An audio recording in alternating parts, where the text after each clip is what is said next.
This is CS Guneet Mayal. I am a company secretary and LLM by profession. So in today's video, we'll be seeing about Article 21, which is enshrined in the Indian Constitution.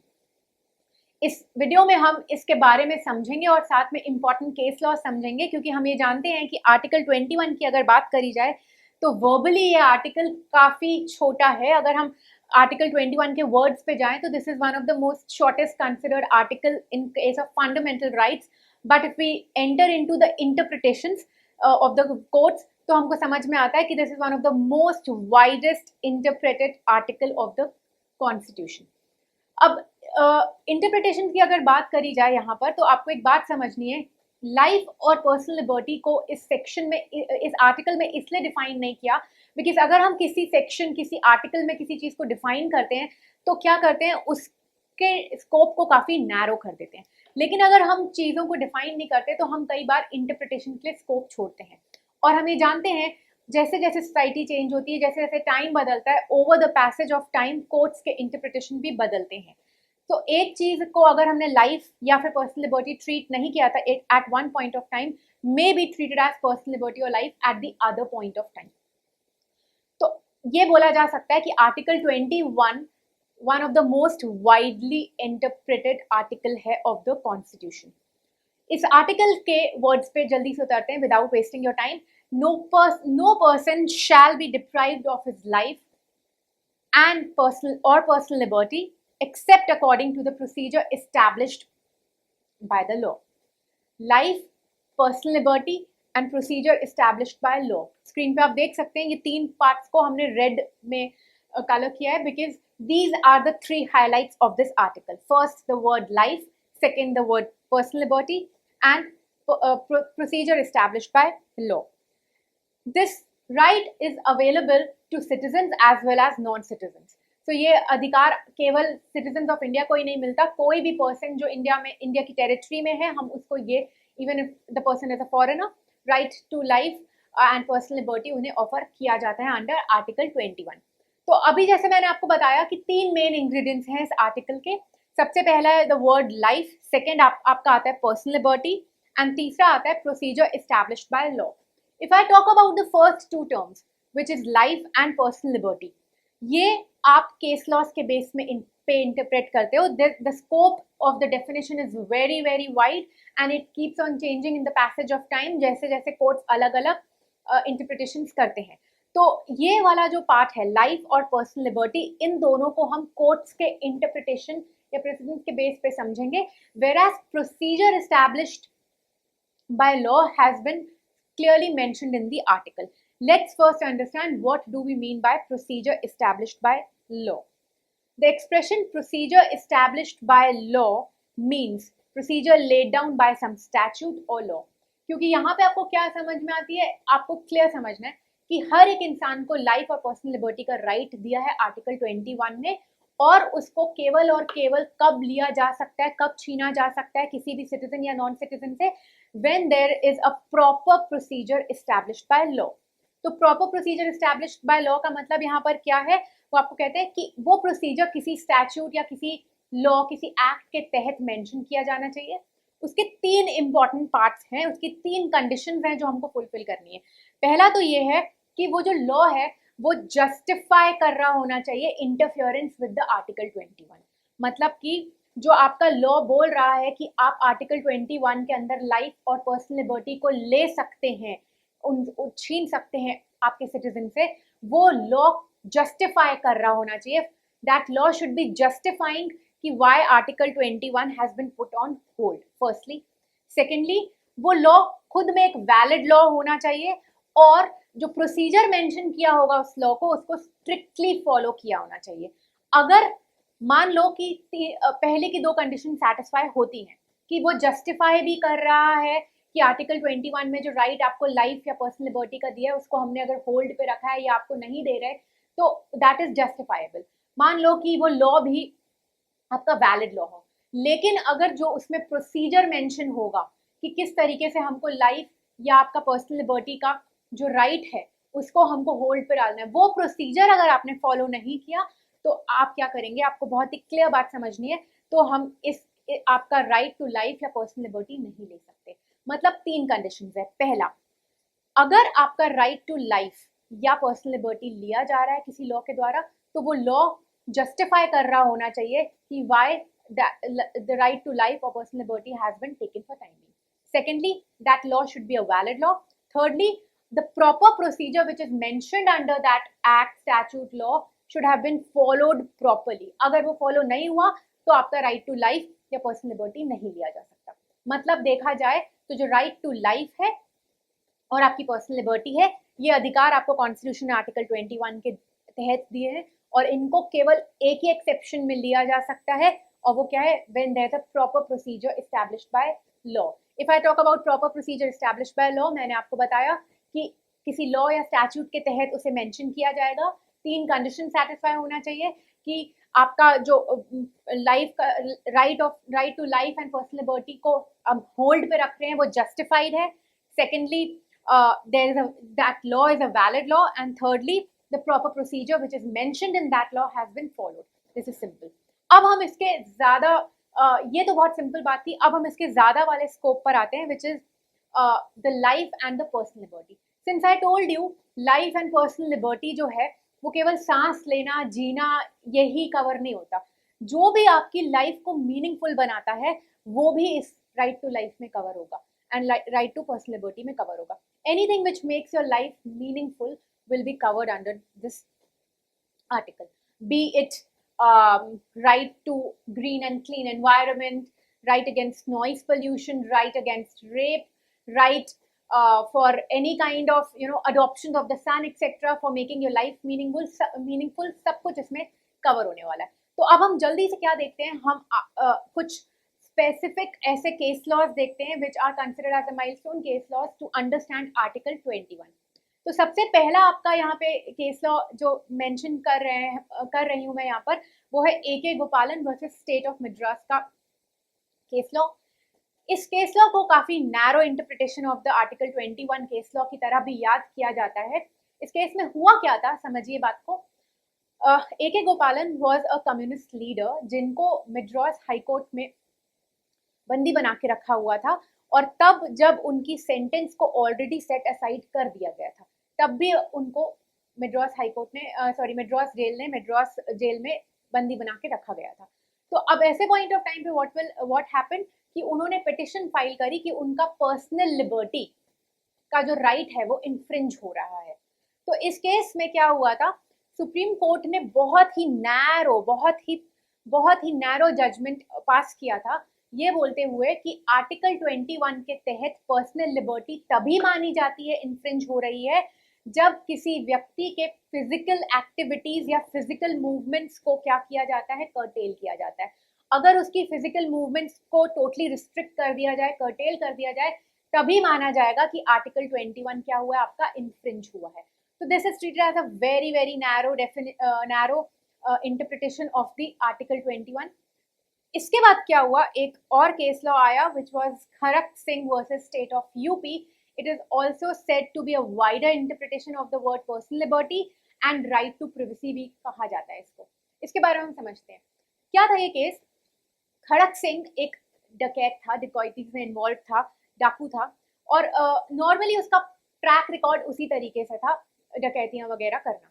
तो इसमें क्या हुआ, एक बारी UP police ने उसको किसी dacoity के केस में पकड़ा और लैक ऑफ एविडेंस के कारण उसको रिलीज करना पड़ा।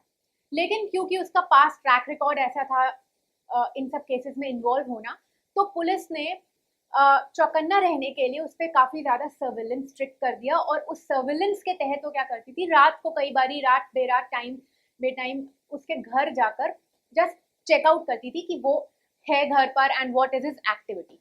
This is how they were keeping an eye on Khadak Singh. तो अब क्या हुआ, खड़क सिंह डकैत है, इसका मतलब ये नहीं था कि मतलब उसे अपने राइट्स के बारे में नहीं पता था। उसने क्या किया, उसने रिट फाइल करी, writ that his personal liberty has been infringed, and की बार बेरात और बिना किसी टाइम के जब पुलिस विजिट करती है तो उससे उसका राइट टू प्रिवेसी और राइट टू स्लीप भी इन्फ्रिंज हो रहा है। तो ऐसे केस में क्या हुआ था, कोर्ट ने ये डिसाइड किया था कि जो फ्रीक्वेंट लेट नाइट विजिट बार बार पुलिस दे रही है, उसके कारण खड़क सिंह का राइट टू स्लीप इन्फ्रिंज हुआ, और that was violative of the this article 21। तो इससे हमको ये समझ में आया कि इसमें पर्सनल लिबर्टी का मतलब नैरो नहीं था, पर्सनल लिबर्टी बहुत वाइडर हो गया था। इसमें right to privacy as well as right to sleep को भी इंक्लूड कर दिया था कोर्ट्स ने। This is quite simple. So next आपका आता है केस यहाँ पे, right to travel abroad is included in the personal liberty. ये हम दो केसेस से समझेंगे, एक सतवंत सिंह साहनी वर्सेस एपीओ न्यू दिल्ली का केस है और दूसरा आप मेनका गांधी का केस देखेंगे। पहले हम सतवंत सिंह साहनी का केस देखते हैं क्योंकि ये केस पहले हुआ था। अब इसमें क्या हुआ आप ध्यान से समझिएगा। सतवंत सिंह के अगेंस्ट कुछ ट्रायल्स चल रहे थे, वो एक मैन्युफैक्चरर, इंपोर्टर, एक्सपोर्टर एक्सेट्रा था, he was a well established businessman.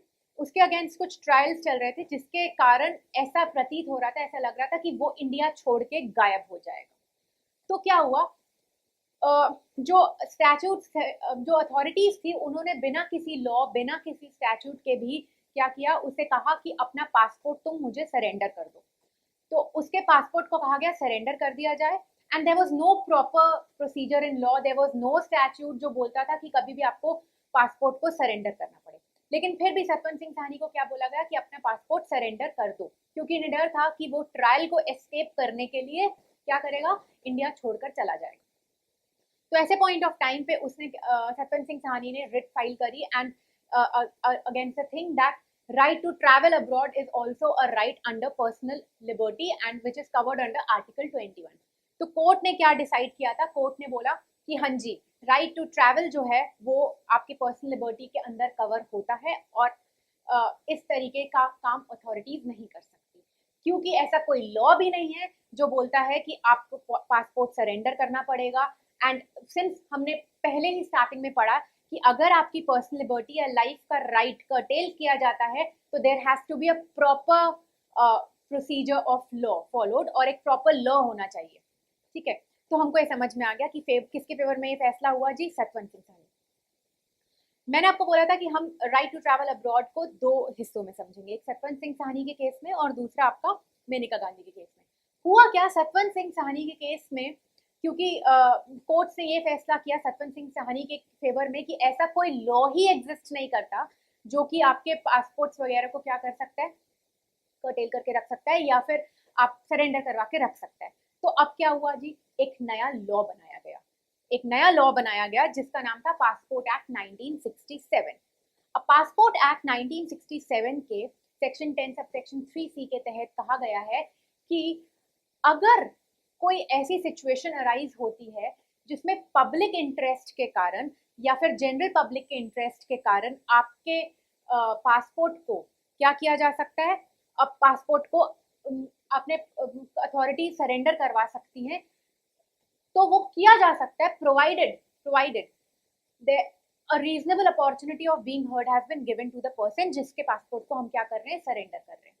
क्योंकि हमने देखा था सतवंत सिंह साहनी के केस में जी ऐसा लॉ एग्जिस्ट नहीं करता था, तो क्या हुआ, उस केस के बाद एक लॉ बनाया गया पासपोर्ट एक्ट 1967 जिसके अंदर बोला गया कि आप जनरल पब्लिक के इंटरेस्ट के कारण किसी का पासपोर्ट सरेंडर करवा सकते हो provided there is a proper procedure of law followed and उस बंदे को proper opportunity of being heard भी प्रोवाइड करी गई है। तो इस केस में क्या हुआ था, मेनका गांधी जी के आपके पासपोर्ट को सरेंडर करवा दिया था अथॉरिटीज ने और बोला कि हमको ये एक्ट परमिट करता है। कौन सा एक्ट जी, पासपोर्ट एक्ट 1967। ठीक है, लेकिन उनको एक प्रॉपर तरीके से opportunity, reasonable opportunity of being heard नहीं प्रोवाइड करी गई थी।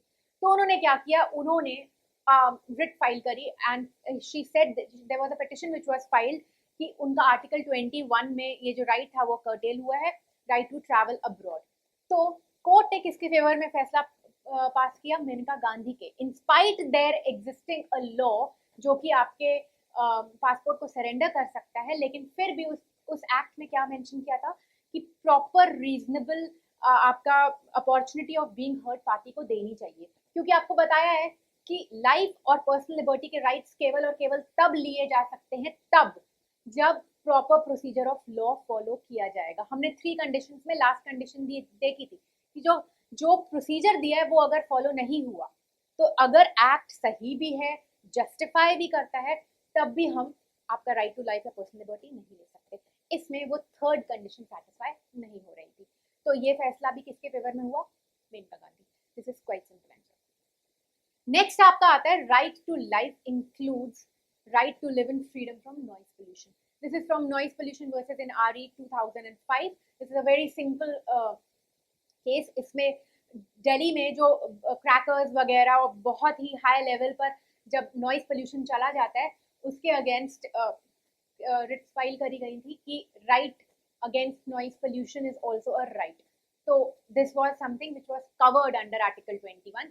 कोर्ट्स ने ये बोला था कि नॉइज पोल्यूशन के freedom from noise pollution is also a kind of right to life and personal liberty. This is quite simple and clear. उसके बाद आपका आता है right to clean and green environment. इसके बहुत सारे केसेस हैं। There have been several cases which have been discussed.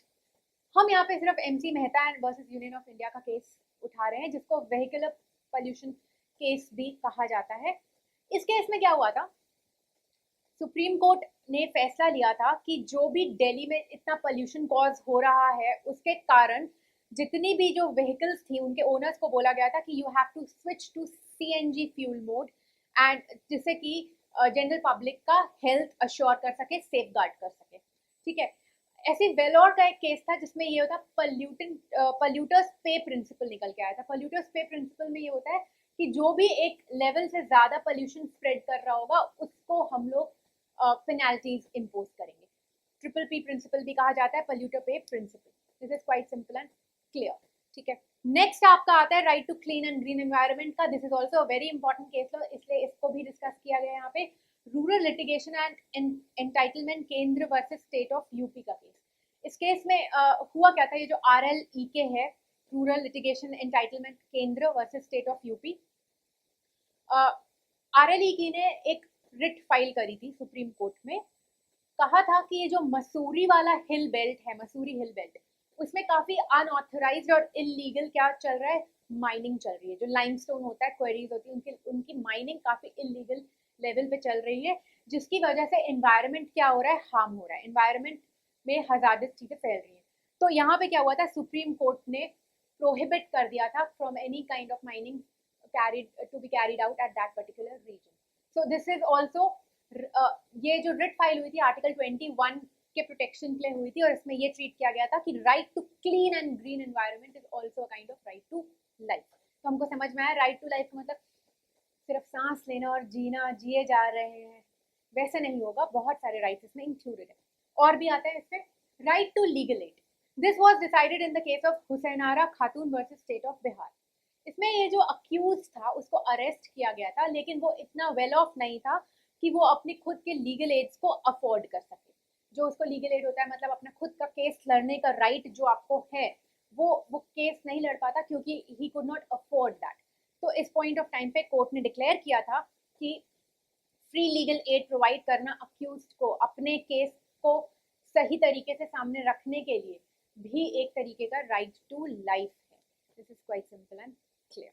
Next आपका आता है which is one of the most important case, because इस केस के बेस पे फ्यूचर में जाके एक एक्ट बना था।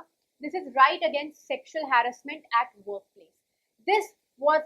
This is also treated as a right to life under article 21। समझिए, ये डिसाइड हुआ था आपके Vishakha versus state of Rajasthan में। हुआ ये था कि भवरी देवी नाम की एक NGO की वर्कर थी, जो कि जगह जगह जाकर ये जो आपके चाइल्ड मैरिज है उनको स्टॉप कराती थी। तो एक बार किसी गांव में वो चाइल्ड मैरिज स्टॉप कराने गई, एंड अनलकीली बोलेंगे या लकीली क्या बोलेंगे, इस केस पे जो जहाँ चाइल्ड मैरिज हो रही थी वो सरपंच का घर था। तो उन्होंने जाकर वो चाइल्ड मैरिज रुकवाई, और जिसका बदला लेने के लिए सरपंच और बाकी के लोगों ने, उसके रिश्तेदारों ने इनके ऊपर गैंग रेप कमिट किया था। एंड तब के ज़माने में हम वो उनकी वर्क प्लेस ऑफकोर्स ट्रीट करी जाएगी, क्योंकि she was an NGO worker जो कि अपने काम के तहत उनको स्टॉप करने गई थी। तो कहा गया था कि जो women का सेक्सुअल हैरेसमेंट होता है at the work place, even that should be treated as infringement of right to life, क्योंकि राइट टू लाइफ का मतलब वो सब कुछ होगा जो आपकी लाइफ को मीनिंगफुल बनाती है। ये आपको बताया मैंने स्टार्टिंग में। तो यहाँ पे क्या हुआ, initially at that point of time ऐसा कोई लॉ एग्जिस्ट नहीं करता था। अगर हम आज की डेट पे देखें तो लॉ एग्जिस्ट करता है, अभी हम इसके बारे में बात करते हैं। तो पहले के ज़माने में, उस ज़माने में ऐसा कोई लॉ एग्जिस्ट नहीं करता था, और इसीलिए भवरी देवी के केस के कारण क्या हुआ, विशाखा गाइडलाइंस बनी।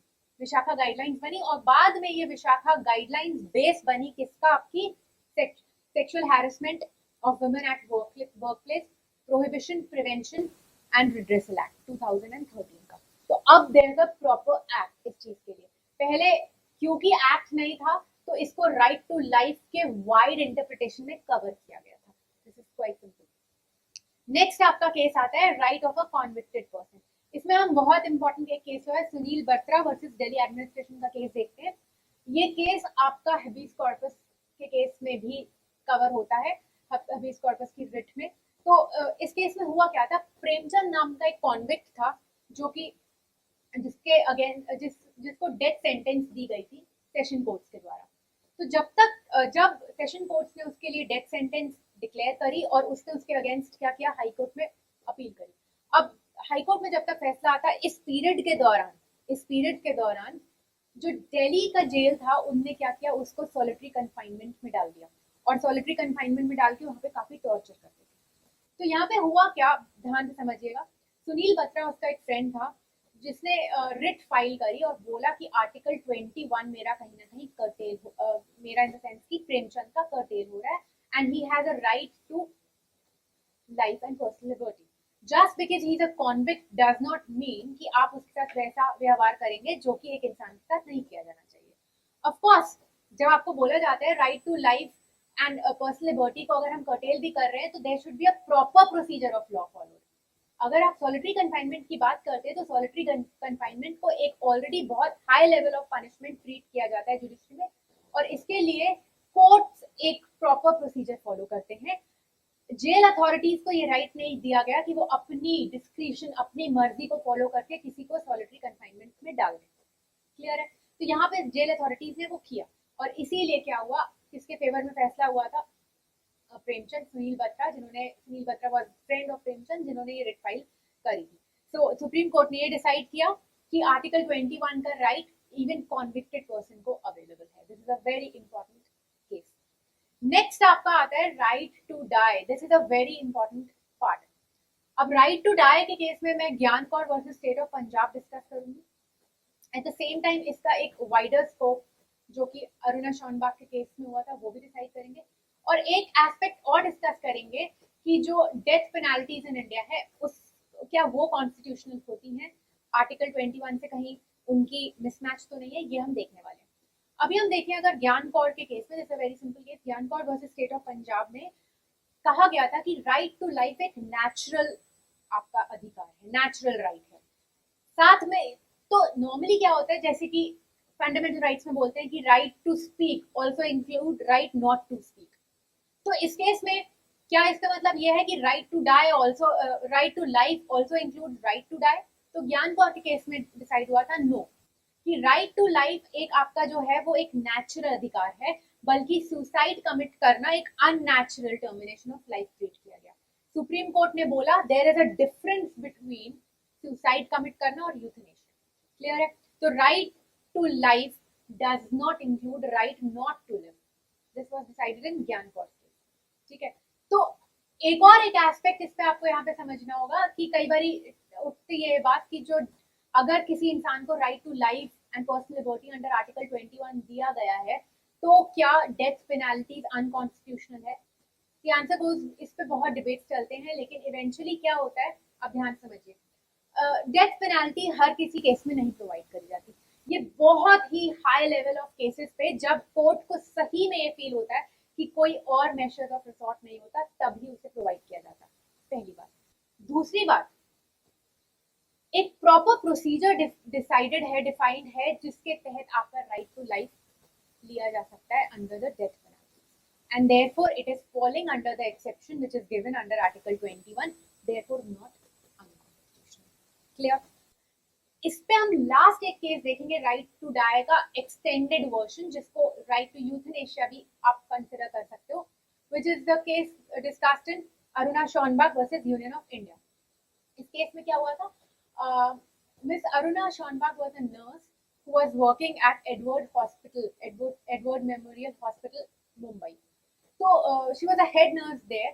1973 में 27 नवंबर उनका वार्ड बॉय ने रेप करा था, and she was raped. But at that point of time when she was raped, she was menstruating, and this is the reason what happened. That person sodomized her, और उन्होंने उनके गले पे dog chain बांधी थी, जिसकी वजह से क्या हुआ, जो ऑक्सीजन का सप्लाई होता है उनके ब्रेन में रुक गया, नहीं जाता।